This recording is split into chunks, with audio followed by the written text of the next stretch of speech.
ओम श्री मात्रे नमः। अब हम चतुर्थ आवरण में आ गए हैं, जिसे हम तुरीयावरण भी कह सकते हैं। चतुर्थ आवरण का नाम हो गया सर्व सौभाग्यदायक चक्र। तो यहाँ पर क्या है कि जो साधक है उसे हर तरह का सौभाग्य प्राप्त हो रहा है, और यहाँ पर जो साधक है उसकी भौतिक समृद्धि भी हो रही है और आध्यात्मिक संपन्नता भी बढ़ रही है। तो इस चक्र का स्वरूप कैसा है? ये चक्र है थोड़ा सा कॉम्प्लेक्स है। इसमें 14 त्रिभुज से मिलकर के बनता है ये चक्र।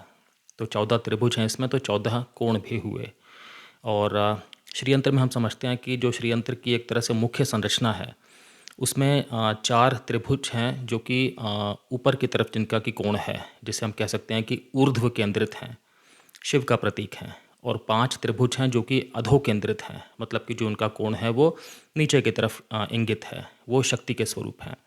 तो ये 4 शिव स्वरूप और ये 5 शक्ति स्वरूप जब ये आपस में एक दूसरे को इंटरसेक्ट करते हैं तो कई सारे त्रिभुज बनते हैं, कई सारी संधियाँ बनती हैं। तो ये वाला जो चक्र है इसमें 14 त्रिकोण आते हैं, 14 त्रिभुज आते हैं। अब इन 14 त्रिभुजों में, 14 ट्रायंगल्स में देखा जाए तो 14 लोकों का प्रतिनिधित्व है। और साथ साथ में क्या है कि इन 14 जो त्रिभुज हैं इनमें 14 शक्तियाँ विराजमान हैं। 14 शक्तियाँ हैं जिनकी की उपासना की जाती है। पूर्व दिशा से शुरू करते हैं और हम एंटी क्लॉकवाइज जाते हैं, मतलब वामावर्ती जाते हैं एक एक करके। तो अभी मैं सारी शक्तियों के बारे में आपसे विस्तार से बताऊंगा। ये जो हमारा चक्र है, चतुर्थ आवरण है जो हमारा, इसमें जो चक्रेश्वरी हैं, जो चक्र नायिका हैं, उनका नाम है त्रिपुर वासिनी। त्रिपुर का मतलब हो गया त्रिक। और त्रिक क्या होता है? त्रिक है जो ज्ञाता, ज्ञेय और ज्ञान है। ये हो गई त्रिक वाली जो चीज़ है, त्रिक वाला जो एक तरह से कॉन्सेप्ट हुआ। ज्ञाता मतलब हो गया मैं, जिसे जानने की इच्छा है। ज्ञेय हो गया मतलब कि वो विषय जिसके बारे में मुझे जानने की इच्छा है। और ज्ञान हम समझते हैं एक तरह से जानने का साधन। तो ये जब एकाकार से हट करके और 3 भागों में सब कुछ डिवाइड हो जाता है, ज्ञाता, ज्ञेय और ज्ञान के रूप में, तो एक तरह से भेद की उत्पत्ति हो गई। और इसी भेद की वजह से फिर हर तरह की बाधा आती है मन में, हर तरह का भय आता है मन में।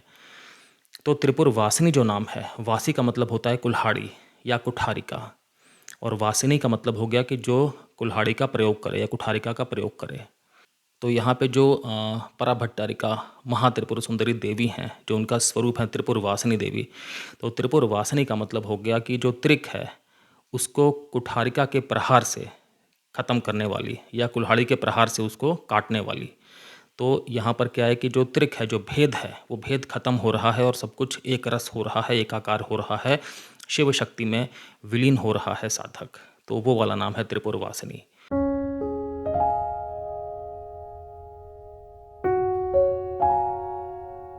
तो इस आवरण की जो मुद्रा शक्ति हैं उनका नाम है सर्ववशंकरी मुद्रा शक्ति। और इस आवरण की जो सिद्धि देवी हैं उनका नाम है ईशित्व सिद्धि। ईशित्व सिद्धि का अर्थ हो गया कि सृजनात्मक रूप से शासन करने वाली जो सिद्धि हैं वो हैं ईशित्व सिद्धि। अब जो मुद्रा शक्ति हैं सर्ववशंकरी मुद्रा, तो हर एक आवरण में, जैसे मैंने पहले भी वीडियोस में बताया है, हर एक आवरण की जब हम उपासना करते हैं तो एक खास मुद्रा होती है जो देवी को दिखाई जाती है। तो एक तरह से वो देवी के साथ में संवाद स्थापित होता है, देवी की प्रार्थना होती है उस मुद्रा के द्वारा। तो इस वाले आवरण में सर्ववशंकरी मुद्रा है। और हर एक आवरण की अपनी खास मुद्रा तो है ही। उसके बाद फिर योनि मुद्रा देवी को ज़रूर दिखाई जाती है, उस वो हर एक आवरण की उपासना के बाद दिखाई जाती है। इस चक्र में जो 14 शक्तियाँ हैं उनके नाम इस प्रकार हैं: सर्व संक्षोभणी शक्ति, सर्व विद्रावणी शक्ति, सर्वाकर्षिणी शक्ति, सर्वाह्लादिनी शक्ति, सर्व सम्मोहिनी शक्ति, सर्व स्तंभिनी शक्ति, सर्व जृंभिनी शक्ति, सर्व वशंकरी शक्ति, सर्व रंजनी शक्ति, सर्वोन्मादिनी शक्ति, सर्वार्थ साधनी शक्ति, सर्व संपत्ति पूर्णी शक्ति, सर्व मंत्रमयी शक्ति, सर्व द्वंद्व क्षयंकरी शक्ति। ये 14 शक्तियाँ हैं जो कि 14 त्रिभुजों में विराजमान हैं। इन 14 त्रिभुजों का संबंध 14 मुख्य नाड़ियों से भी है। नाड़ियाँ क्या होती हैं? नाड़ियाँ एक तरह से चैनल्स होते हैं या पैसेज होते हैं, बहुत बारीक बारीक, जिनके अंदर जो हमारे प्राण वायु हैं उसका आवागमन होता है। मतलब कि हमारे प्राणों का आवागमन होता है नाड़ियों के अंदर, और इसके ज़रिए ही जो हमारा पूरा का पूरा शरीर है वो अपना काम करता है। मतलब मानसिक रूप से, शारीरिक रूप से, आत्मिक रूप से जो हमारे शरीर के अंदर सारी गतिविधियां हो रही होती हैं वो इसीलिए हो पा रही हैं क्योंकि हमारी नाड़ियों के अंदर जो है प्राण का संचार हो रहा है, प्राण का आवागमन प्राणवायु का हो रहा है। तो नाड़ियाँ जो हैं वो 14 मुख्य नाड़ियाँ होती हैं। तो अब एक चीज़ मैं आपसे और बताना चाहूँगा यहाँ पे कि हम हमारे शरीर के अंदर जो पंच महाभूत हैं उनका जो एक आपस में बैलेंस होता है वो चीज़ हमारे सांस लेने की जो एक प्रवृत्ति है उसको प्रभावित करती है। और हम किस तरह से सांस ले रहे हैं इससे भी जो हमारे पंच महाभूत हैं उनका बैलेंस प्रभावित होता है। पंच महाभूत आप समझते हैं जो एक तरह से 5 एलिमेंट्स हो गए हमारे, आकाश, पृथ्वी, अग्नि, वायु, जल। हम लोग लगभग 360 बार जब सांस ले चुके होते हैं, सांस लेने का मतलब है कि इन्हेलेशन भी हो गया, एक्सहेलेशन भी हो गया, उस पूरी प्रोसेस को हमने एक बार का श्वसन कहा, एक बार की सांस कही। तो हम लोग लगभग जब 360 बार सांस लेते हैं तो वो जो एक पीरियड है, वो जो एक तरह से एक दरमियान है, उसे हम एक नाड़िका कहेंगे। और इस तरह से हमारे पूरे दिन में लगभग 60 नाड़िकाएँ होती हैं। एक नाड़िका का लगभग हो गया 24 मिनट के आसपास की ड्यूरेशन। तो हम दिन भर में लगभग 21,600 बार सांस लेते हैं। अब ये जो सांसें हैं इनका भी डिवीज़न है और हर एक चक्र में जो है वो अलग अलग संख्या है सांसों की। जो मूलाधार चक्र हो गया उसमें लगभग 600 सांसें हैं। उसके बाद जो हमारा स्वाधिष्ठान चक्र है उसमें लगभग 6,000 हैं। मणिपुर में लगभग 6,000 हैं। अनाहता चक्र में लगभग 6,000 हैं। उसके बाद विशुद्धि चक्र में लगभग 1,000 सांसें हैं। आज्ञा चक्र में लगभग 1,000 सांसें हैं और सहस्रारा चक्र में भी लगभग 1,000 सांसें हैं। तो जब हम सांस ले रहे होते हैं तो हमारी प्राणवायु भी नाड़ियों के अंदर आवागमन कर रही होती है और उसी के ज़रिए हमारे अंदर चेतना का संचार हो रहा होता है। उसी के ज़रिए हमारे अंदर जो सारे कार्य हो रहे हैं हमारी कोशिकाओं के अंदर, जो अलग अलग तरह के पदार्थ बन रहे हैं, अलग अलग तरह के पदार्थ टूट रहे हैं, जो भी सब कुछ हो रहा है वो सब इसी वजह से संभव हो पा रहा है क्योंकि प्राणवायु हमारे शरीर में, हमारी नाड़ियों में बह रही है। तो ये जो पूरा का पूरा एक हमारी सांसों का समूह है अपने आप में, यही देवी माता है। यही एक तरह से देखा जाए तो आदि शक्ति है। नाड़ी चक्र अपने आप में एक पूरा अलग जो है वो एक सिद्धांत है। नाड़ी चक्र के बारे में अलग से बहुत सारी व्याख्या की जा सकती है। हम जो सांस लेते हैं, जो हमारी श्वसन प्रक्रिया है, तो 2 मुख्य नाड़ियाँ होती हैं, ईड़ा और पिंगला। इनके बीच में जो हमारी श्वसन है वो ऑल्टरनेट करता रहता है। ईड़ा जो है वो हमारे लेफ़्ट नॉस्ट्रिल में खुलती है, मतलब कि हमारे जो बाईं तरफ की नासिका है वहाँ पे, और पिंगला हमारी दाहिनी तरफ की नासिका में खुलती है। जो ईड़ा है वो चंद्र तत्व वाली है और पिंगला सूर्य तत्व वाली है। ईड़ा जो है वो उसका रंग श्वेत है और पौरुष तत्व है। पिंगला का जो रंग है वो लाल है और वो स्त्रीत्व वाली है। जो ईड़ा है, ईड़ा नाड़ी जो बाईं तरफ वाली है, वो एक तरह से ठंडक प्रदान करती है, शीतलता प्रदान करती है। और जो पिंगला है वो एक तरह से उष्णता मतलब गर्मी प्रदान करती है। ये जो ईड़ा और पिंगला नाड़ियाँ हैं ये मूलाधार चक्र में मिलती हैं। ये बाईं और दाहिनी तरफ हैं। और मूलाधार चक्र में जो बिल्कुल बीचों बीच में नाड़ी है, मतलब कि जो इन दोनों के बिल्कुल बीचों बीच है सेंटर में, उसका नाम है सुषुम्ना। वो भी बहुत ज़्यादा सबसे मुख्य नाड़ी सुषुम्ना नाड़ी ही है। वो मूलाधार से शुरू होती हैं और सहस्रारा चक्र तक जाती हैं। तो जब कुंडलिनी जो मूलाधार चक्र में सुषुप्त अवस्था में होती हैं, कुंडलिनी मतलब कि सर्पाकार हैं और कुंडलिनी का अर्थ हो गया आदिशक्ति। आदिशक्ति स्वयं कुंडलिनी के स्वरूप में ही होती हैं। तो 3.5 कॉइल होते हैं इनके, मतलब कि एक तरह से 3 और आधे लूप होते हैं जिसमें कि सुषुप्त अवस्था में कुंडलिनी हैं। और जब कुंडलिनी जागृत होती हैं तो फिर वो सुषुम्ना नाड़ी के रास्ते ही सीधे सहस्रारा चक्र में पहुंच जाती हैं, जहाँ पर कि 1000 दल वाला पद्म है, 1000 पेटल लोटस है, और वहाँ पे वो शिव से उनका मिलन होता है। तो जो सुषुम्ना नाड़ी हैं बीचों बीच वाली, ये अपने आप में इनकी बहुत ज़्यादा महत्ता है। इनके ही इर्द गिर्द ईड़ा और पिंगला नाड़ियाँ हैं जो कि हमारे श्वसन को देखा जाए तो नियंत्रित करती हैं। सुषुम्ना नाड़ी को हम अवधूतिका भी कहते हैं और ये अग्नि तत्व को एक तरह से इंगित करती हैं। जैसे ईड़ा जो है वो चंद्र तत्व को कर रही थी, पिंगला जो है वो सूर्य तत्व को कर रही थी, तो सुषुम्ना अपने आप में अग्नि तत्व को इंगित कर रही हैं। जो सुषुम्ना नाड़ी हैं वो चित्रिणी नाड़ी के अंदर है। चित्रिणी नाड़ी अपने आप में चंद्र तत्व हैं और जो चित्रिणी नाड़ी हैं वो अपने आप में वज्रिणी नाड़ी के अंदर हैं जो कि सूर्य तत्व हैं। अब मैं और ज़्यादा आगे जटिल नहीं करूँगा इसको। जो सुषुम्ना नाड़ी हैं ये अपने आप में 3 गुणों से मिलकर बनती हैं, सत्व, रजस और तमस। और हम सुषुम्ना नाड़ी, ईड़ा नाड़ी और पिंगला नाड़ी, इनको सामूहिक रूप से हम युक्त त्रिवेणी भी कह सकते हैं। और ये अमावस्या को इंगित करती हैं क्योंकि अमावस्या में क्या हो गया कि सूर्य और चंद्र एक साथ हो गए। तो ये जो नाड़ियाँ हैं इनके बारे में मैं क्यों इतना विस्तार से बता रहा हूँ, क्योंकि इस वाले चक्र में जो 14 त्रिभुज हैं ये 14 नाड़ियों से संबंधित हैं, और इन 14 नाड़ियों के नाम मैं आपको बताऊंगा भी, बट इनमें जो 3 मुख्य नाड़ियाँ हैं वो यही तीनों हैं, ईड़ा, पिंगला और सुषुम्ना। तो जो सर्व संक्षोभणी शक्ति हैं ये इंगित करती हैं अलम्बुषा नाड़ी को और क अक्षर को, जो हमारी का व्यंजन है हमारी हिंदी वर्णमाला में, उसको। तो सर्व संक्षोभणी शक्ति जो है ये इनका कार्य क्या हो गया कि ये एक तरह से संक्षोभण पैदा करती हैं, मन के अंदर हलचल पैदा करती हैं। एक तरह से ये सारी की सारी जो शक्तियाँ हैं ये मन की ही शक्तियाँ हैं, मतलब मन की ही वृत्तियाँ हैं। तो जो सर्व संक्षोभणी है ये मन के अंदर हलचल पैदा कर देती हैं। अगली हैं सर्व विद्रावणी शक्ति। इनका जो व्यंजन हो गया वो हो गया ख, और इनकी जो नाड़ी हो गई वो हो गई कुहू। और इनका कार्य क्या हो गया? सर्व विद्रावणी शक्ति का कार्य है कि जो भी बुरी प्रवृत्तियाँ होती हैं उनको ये हटा देती हैं, उनको ये एक तरह से भगा देती हैं, दूर कर देती हैं। अगली जो शक्ति है उनका नाम है सर्वाकर्षणी शक्ति। सर्वाकर्षणी शक्ति की जो नाड़ी है उनका नाम है विश्वोदरी, और ये हमारी जो हिंदी की वर्णमाला है, संस्कृत की वर्णमाला, उसमें व्यंजन ग को इंगित करती हैं। तो सर्वाकर्षणी शक्ति का जो कार्य हो गया वो हो गया कि सबको आकर्षित करना, मतलब कि साधक की साधना जिस तरह से पूरी हो पाए, जिस तरह से साधक जो है वो देवी माता के और नज़दीक पहुंच पाए, तो उस चीज़ में देवी माता मदद करती हैं आकर्षण करके, कि जो भी इस तरह की चीज़ें हैं जिनके आकर्षण से साधक को मदद मिलती है, तो देवी माता उन सब हर तरह की प्रवृत्तियों का, हर तरह के विचारों का, हर तरह की मदद का आकर्षण करती हैं। इसके बाद हो गई सर्वाह्लादिनी शक्ति। ये इंगित करती हैं वर्णमाला में घ अक्षर को, और जो नाड़ी हो गई उनका नाम है वरुणा। तो जो सर्वाह्लादिनी शक्ति हैं इनका कार्य हो गया कि ये एक तरह से आनंद पैदा करती हैं, खुशी पैदा करती हैं, बहुत ज़्यादा मन को हर्षमय करती हैं, गदगद वाला करती हैं। अगली हो गई सर्वसम्मोहिनी शक्ति। सर्वसम्मोहिनी शक्ति का जो अक्षर हो गया वो हो गया अंगा, जो कि 5वां अक्षर है वर्णमाला का व्यंजनों में, और इसमें जो नाड़ी हो गई उनका नाम हो गया हस्ति जिह्वा।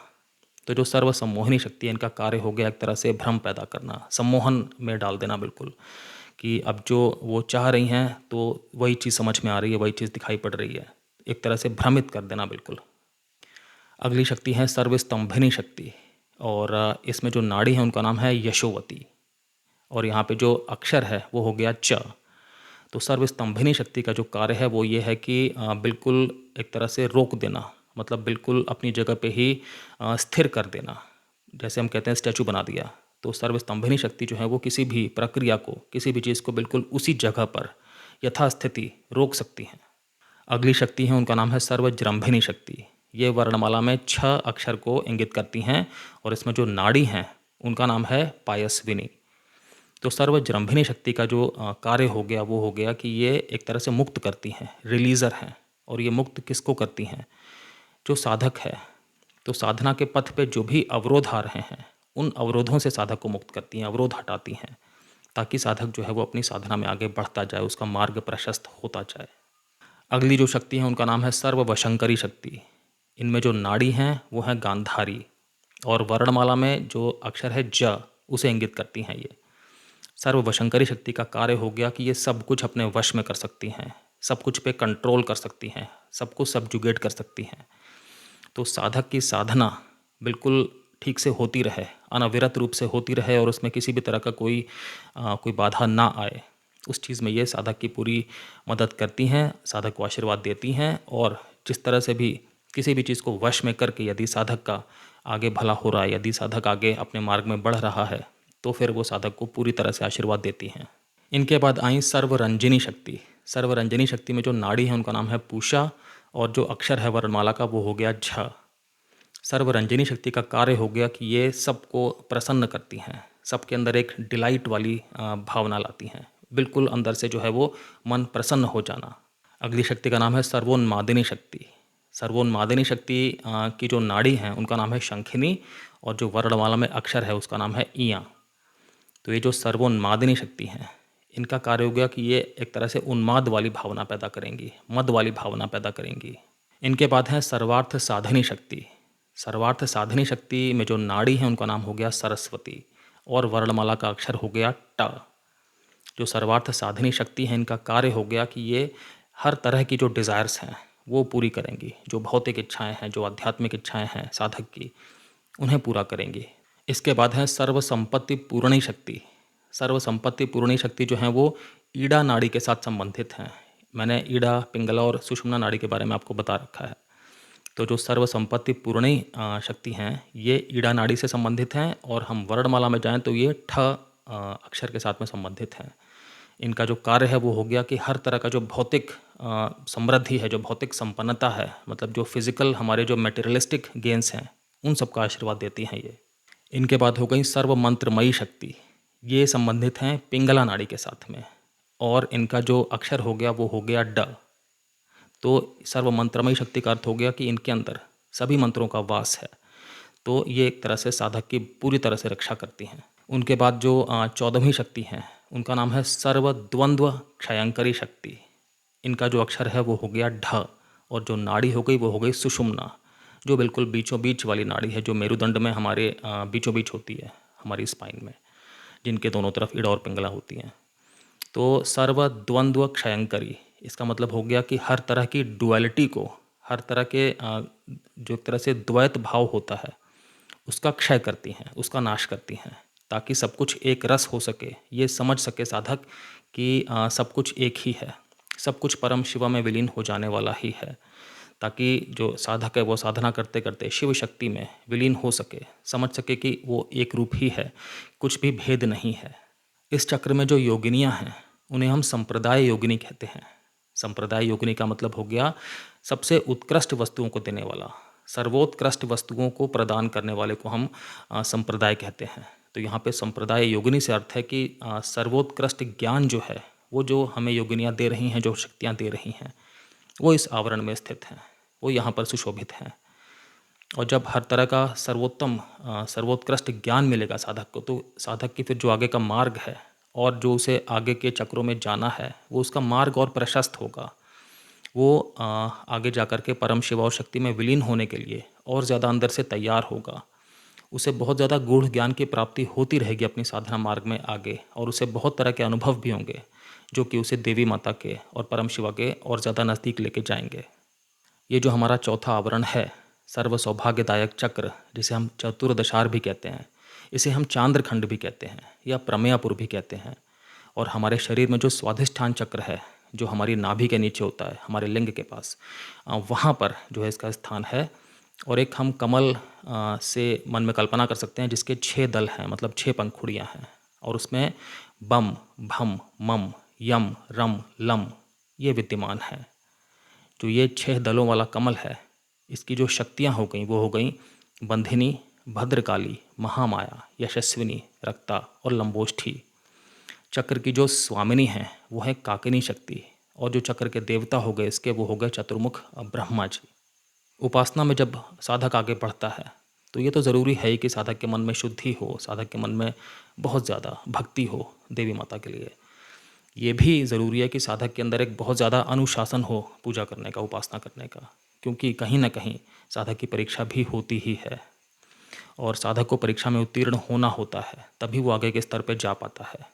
जैसे कि स्वामी रामकृष्ण परमहंस ने भी कहा था कि कोई भी आदत जो है, कोई भी हैबिट जो होती है, वो शुरुआत में क्या होता है कि उसकी बहुत ज़्यादा हमें सुरक्षा करनी होती है। जैसे एक छोटा सा पौधा जब होता है ना, तो उसकी हमें बहुत सुरक्षा करनी होती है कि उसे कोई भी जंतु आकर के खा ना जाए, उसे हानि ना पहुंचा दे। लेकिन जब वो पौधा एक बड़ा पेड़ बन जाता है तो हमें उसके आसपास सुरक्षा का घेरा ज़्यादा नहीं लगाना पड़ता, क्योंकि वो पेड़ अपने आप में बड़ा हो गया है, तो अब वो इतने आराम से नष्ट नहीं हो सकता। तो वही चीज़ हो गई है आदतों की। तो जब हम उपासना करते हैं तो हमें शुरू में ना बहुत ज़्यादा अनुशासन रखना होता है। अगर हम रख पाएंगे, अगर शुरू में जिस तरह के भी व्यवधान आ रहे हैं, जिस तरह के भी बाधाएं आ रही हैं, अगर हम उनसे लड़ करके अपनी उपासना को बिल्कुल ऊपर रख सकते हैं, तब हम धीरे धीरे आगे बढ़ते हैं। धीरे धीरे फिर जो ये बाधाएं हैं ये भी कम होती हैं और मार्ग जो है वो प्रशस्त होता है।